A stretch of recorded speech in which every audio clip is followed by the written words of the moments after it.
नमस्कार शेतकरी मित्रांनो, आज आपण कल्की या जैविक बुरशीविषयी माहिती बघणार आहोत. सगळ्यात पहिलं याचा शोध कोणी लावला? वेंगुर्ल्याचे अजित परब म्हणून जे एक सायंटिस्ट आहे त्यांनी याचा शोध लावलेला आहे. त्यांनी भगवद्गीता, गुरुचरित्र हे सगळे पुस्तकं वाचल्यानंतर त्यांनी संपूर्ण दत्त महाराजांचा आणि श्रीकृष्णाचा अभ्यास केला. कारण की या दोन्ही देवांच्या मागे गाय आहे, परंतु दत्त महाराजांच्या मागे उंबरचं झाड आहे, औदुंबर वृक्ष आपण ज्याला म्हणतो. तर त्यांना एक बोध झाला की औदुंबर वृक्षापासून आपण बरीच गोष्टी साध्य करू शकतो. कारण की वड, पिंपळ, औदुंबर या 24 तास ऑक्सिजन देणारे वनस्पती आहे. मग ह्या वनस्पती वापर करून त्यांनी ही एक बुरशी तयार केलेली आहे. ही बुरशी आपल्या शेतामध्ये काय करते तर पिकाची वाढ फास्ट करते, जमिनीमध्ये भुसभुशीतपणा करते. ज्या शेतामध्ये याचा वापर केला जातो तिथं आपल्याला नांगरट पण काही दिवसानंतर बंद करावी लागते, इतकी जमीन भुसभुशीत होते. याचा वापर केल्यानंतर आपल्याला कुठल्याही प्रकारचे रासायनिकचे खतं म्हणजे युरिया, DAP वापरायची गरज पडत नाही. मागच्या 4 वर्षापासून मी कल्कीचा सतत वापर करत आहे. ज्या कुणाला असं विषमुक्त अन्न पिकवायचं आहे आणि आता गहू पेरायचं आहे तर आपण 21 नंतर गव्हाला नायट्रोजन युरियाचा फवारणी युरिया मारतो किंवा नॅनो युरिया मारतो. त्याच्याऐवजी तुम्ही एकरी फक्त हे 20 लिटर तुम्ही माझ्याकडून घेऊन जा आणि फवारणी करून बघा, तुम्हाला रिझल्ट अप्रतिम भेटणार आहे. याच्या फवारणी आणि ड्रिंचिंग दोन्ही कामाला वापरलं जातं. याचं बनवण्यासाठी एकदम सोपी पद्धत आहे. याचा जमीन संपर्क येऊ नये या ठिकाणी खाली कडापा वापरायचा असतो. कडाप्यावर टाकी ठेवायची असते. टाकीमध्ये आता 5 लिटर पाणी यासाठी 2.5 किलो गुळ लागतो. पहिल्या दिवशी 2.5 किलो गुळ टाकी हलवून द्यायची असते आपल्याला दररोज सकाळ संध्याकाळ दोन्ही टाइम. त्यानंतर दुसऱ्या दिवशी 2.5 किलो गुळ, कारण ही 500 लिटरची टाकी आहे. तर अशा पद्धतीने आपल्याला 4 दिवस गुळ टाकायचा, म्हणजे टोटल 10 किलो गुळ गेला. 10 किलो गुळापासून आपल्याला या ठिकाणी साधारणतः हे 500 लिटर हे कल्चर तयार झालेलं आहे आपल्याला. हे आपल्याला ड्रीपमधून सोडायला किंवा ड्रिंचिंग करायला किंवा फवारणी करायला वापरायचं आहे. आता ड्रिंचिंगचा विषय असा आहे की ड्रिंचिंगसाठी तुम्ही किती वापरा, कुठल्याही प्रकारची मुभा नाही की पण किमान 15 दिवसाला आपलं 200 लिटर एकरी गेलं पाहिजे.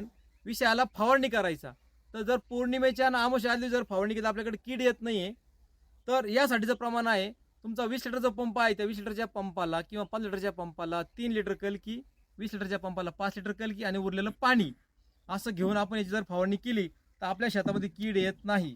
तुम्ही याच्या अगोदर वेस्ट डिकम्पोजर यांच्या सरांचं बघितलं असेल किंवा गोपालभाई सुतार यांचं गोकुपामृतम बघितलं असेल, अगदी त्याच पद्धतीने तयार करायचं. याला कुठल्याही प्रकारचं ताक, दूध, गोमूत्र, शेण काही लागत नाही. याला फक्त गुळ लागतो.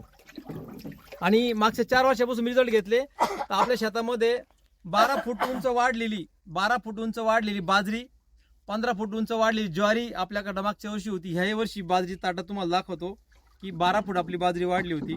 स्वतः टाटा कंपनीचं बियाणं वापरलं होतं, त्याने आपल्याकडे कार्यक्रम घेतला होता. ही अशा प्रकारची कलकी आहे. हिला आम्ही स्वयंपूर्ण कलकी यामुळं म्हणतो कारण की हे सगळे आपल्या शेतीच्या गरजा भागवतं. विषय असा आहे की कलकी वापर केल्यामुळं काय फायदे होतात, आपल्या जमिनीमध्ये ज्या काही आपण रासायनिकाचा वापर केलेला आहे तो न्यूट्रल होण्यासाठी खूप त्याचा फायदा होतो. म्हणजे तुम्हाला 3 वर्ष वेटिंग पिरियड नाही. जर तुम्ही सलग 6 महिने एकरी 200 लिटरच्या ऐवजी 400 लिटर जर कलकी सोडली आणि त्या ठिकाणी तुम्ही माती परीक्षण केलं, आज केलं आणि 6 महिने जर केलं तर तुमच्या जमिनीत तुम्हाला रेसिड्यू सापडणार नाही. हे स्वतः आम्ही याचे ट्रायल घेतलेले आहेत. कलकी तयार करण्याची साधी पद्धत अगदी शेतकऱ्याच्या भाषेत सांगतो तुम्हाला. कलकी तयार करण्यासाठी तुम्ही जरा 200 लिटरचा बॅरल घेतला तर हा बॅरल आपल्याला काय करायचा, एक तर नवा असला पाहिजे, जुना असेल तर तो राखेने घासून घ्यायचा आहे. आणि राख पण आपल्या चुलीतली पाहिजे. त्या राखेने घासून घेतल्यानंतर ही टाकी आपली 1 दिवस उन्हात वाळून द्यायची आहे. कलकी तयार करण्यासाठी उत्तम वनस्पती कुठल्या आहे तर वड, पिंपळ, औदुंबर या वनस्पती फार महत्वाच्या आहेत. झाडाखाली जर बनवलं कारण याला 24 ऑक्सिजन देणाऱ्या वनस्पती आहे.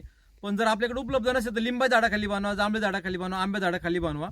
पण 3 वृक्ष महत्वाचे, वड, पिंपळ आणि औदुंबर हे जर असेल तर उत्तम. मग आता टाकी डायरेक्ट जमिनीवर न ठेवता या टाकीखाली 2 बाय 2चा कडापा 150 रुपयाला भेटतो, तो कडापा ठेवायचा आहे आपल्याला. टाकीचं तोंड बांधण्यासाठी आपल्याला मांजरपाट कापड जे 40 रुपये मीटर भेटतं, 80 रुपयाचं कापड आणायचं आपल्याला. टाकी हलवण्यासाठी आपल्याला असा बांबू पाहिजे नसतो. शक्यतो हिरो बांबू असेल उत्तम. आता हा बांबू वाळल्यामुळे थोडा पिवळा झालेला आहे, पण हिरो बांबू वापरावा लागतो. 200 लिटरची टाकी घेतली, राखेने घासली, 1 दिवसात वाळवली, मांजरपाट कापड घेतलं, धुतलं, ते पण राखेनेच धुवायचं, साबण वापरायची नाही. या सगळ्या सिस्टममध्ये हात आपली पासून खाली राखेने धुवून घ्यायचे. कुठलाही लिक्विड सोप किंवा डिटर्जंट पावडर किंवा साबण वापरायचा नाही आपल्याला, कारण ही जैविक बुरशी आहे आणि निसर्गातून तयार झालेली बुरशी आहे. ही कुठल्या प्रयोगशाळेत तयार झालेली बुरशी नाही आहे. मग आपण टाकी घेतली, कडापा ठेवला, त्या कडाप्यावरती टाकी ठेवल्यानंतर त्यात आपण 180 लिटर पाणी भरायचं आहे. माझे कोण नेलेलं 1 लिटर मदर कल्चर त्यात टाकायचं आहे आणि पहिल्या दिवशी फक्त अर्धा किलो गुळ वापरायचा आहे आपल्याला. आणि अर्धा किलो गुळ टाकल्यानंतर टाकी हलवायची नाहीये, टाकी तरी सोडून द्यायची. फक्त टाकीचं तोंड काय करायचं, मांजरपाट कापडाने बांधून ठेवायचं आहे. सेकंड डे असा हिरवा बांबू घ्यायचा, टाकी हलवायची, अर्धा किलो गुळ टाकायचा आणि टाकी तोंड बांधून ठेवायचं. आपल्याला टाकी हलवताना मात्र काळजी घ्यायची की क्लॉकवाईज टाकी हलवायची आणि दिवसातून 2दा सकाळ आणि संध्याकाळ 2 टाकी हलवायची आहे. पहिल्या दिवशी अर्धा किलो गुळ, दुसऱ्या दिवशी अर्धा किलो गुळ, तिसऱ्या दिवशी अर्धा किलो गुळ, चौथ्या दिवशी पण अर्धा किलो गुळ टाकून टाकी 2 टाइम हलवायची. म्हणजे आपला टोटल 4 दिवसामध्ये 2 किलो गुळ जातो. तो गुळ सेंद्रियच असला पाहिजे. 40 रुपयाचा 50 रुपयाचा गुळ वापरू नका, कारण त्याच्यामध्ये केमिकल वापरलं असतं. 80-90 रुपये 100 रुपयाचाच गुळ वापरायचा आहे. आपलं कल्चर छान तयार होतं. 5व्या दिवशी आपलं कल्चर रेडी झालेलं असतं. 5व्या दिवशी कल्चर तुम्हाला ड्रिंचिंगला वापरा आणि फवारणीला वापरा. अशा पद्धतीने आपण कलकी साध्या सोप्या पद्धतीने तयार करू शकतो. कलकी जेव्हा जेव्हा आपल्याला वापरायला घ्यायची आहे तेव्हा मात्र काळजी घ्यायची की आपले हात केमिकलचे साबणाचे नसावे. आणि जर शक्यतो टाकीला जर कॉक फिट केला आणि जर खालून जर तुम्ही कलकी घेतली तर उत्तम. कलकीपाशी बाकीची दुर्गंधी वगैरे काही नकोय. बाकीचं म्हणजे तिथं गटर नाल्या वगैरे नको, कारण कलकी बुरशी आहे. सगळ्या बुरशी आपल्याकडे ती काय करते, कॅच करून घेते किंवा ओढून घेते. त्यामुळे शक्यतो स्वच्छ जागेमध्ये कलकी तयार केलेली कधी पण उत्तम. मग आता कलकीचा वापर फक्त शेतीसाठी होतो का? तर होतो. पण गाईला लंपी नावाचा आजार आलेला आहे. तो लंपी नावाच्या आजारासाठी गाईला जर 2 टाइम निम्म पाणी निम्म कलकी घेऊन जर तुम्ही स्प्रे केला तर लंपी स्वतःच्या दिवशी बरा होतो.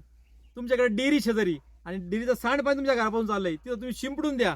ते सांडपाणी जे आहे ते स्वच्छ होऊन जातं आणि त्या ठिकाणची दुर्गंधी गायब होऊन जाते. त्याच्यानंतर तुमच्या घरा शेजारी गार्डन आहे, कुंड्या आहे झाडाचे लावलेल्या आणि डास आहे खूप. जर तुम्ही आठवड्यातून 1 दिवस निम्म पाणी आणि निम्म कलकी घेऊन जर तुमच्या सगळ्या भागावर जर तुम्ही फवारणी केली बॅटरीच्या पंपाना तर तुमच्या घराच्या अवतीभोवती डास राहणार नाही. म्हणजे डासमुक्त तुमची सोसायटी. आता कलकीचा वापर करून पुण्यामधल्या खूप सोसायटी डासमुक्त आलेल्या आहे. आणि अशा प्रकारचे आर्टिकल्स तुम्हाला वेगवेगळ्या प्रकारच्या न्यूजपेपरमध्ये, न्यूज चॅनल पण आज तुम्हाला पाहायला भेटतील. कलकी टाकलं तुम्ही डासमुक्त सोसायटी पुणे टाकलं तुम्हाला हे व्हिडिओ पण पाहायला भेटतील. त्याच्यानंतर आपल्या शेतकऱ्याच्या घराभोवती जे काही दुर्गंधयुक्त जे संडास आहे आपलं, उदाहरणार्थ आपल्या संडासमध्ये जर आपण ही कलकी टाकली, 8 दिवसाला 10 लिटर कलकी टाकली तर टाकी उपसायचा अजिबात त्रास नाही. आता मी 10 वर्षापासून मी तर संडास वापरतो, पण मागच्या 4 वर्षापासून संडास मी कलकी टाकतो. माझ्या भावाने आतापर्यंत 10 वर्षामध्ये 2दा टँक उपसला, पण मागच्या 4 वर्षापासून मी कलकी टाकतोय माझ्या संडासमध्ये दर 8 दिवसाला 10 लिटर. अजून मी टँक उपसलेला नाही. त्यातून